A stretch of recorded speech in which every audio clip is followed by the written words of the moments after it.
పోలేపల్లి సేజ్లో ప్రమాదవశాత్తు డెక్కన్ బోర్డ్ కంపెనీలో అగ్ని ప్రమాదం. స్క్రాప్ రా మెటీరియల్ అంటకపోవడం వల్ల అగ్ని ప్రమాదం జరిగినట్లు తెలుస్తుంది. ఎవరికి ఎలాంటి గాయాలు కానీ ప్రాణ నష్టం కానీ జరగలేదని ఫైర్ సిబ్బంది తెలిపారు. ఇప్పుడు మనం చూస్తున్నాం కదా, ఫైర్ సిబ్బంది వెళ్ళి మంటలు ఆర్పిన తర్వాత ఆ దృశ్యాలు ఎలా ఉన్నాయో.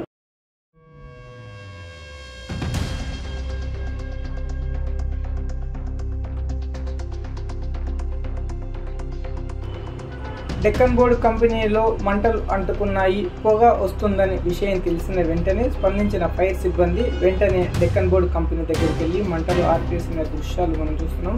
ఇప్పుడు మన దృశ్యంలో కనిపిస్తుంది డెక్కన్ బోర్డ్ కంపెనీలో స్క్రాప్ మరియు ఇతర రా మెటీరియల్ అంటుకపోయినట్లుగా తెలుస్తూ ఉంది.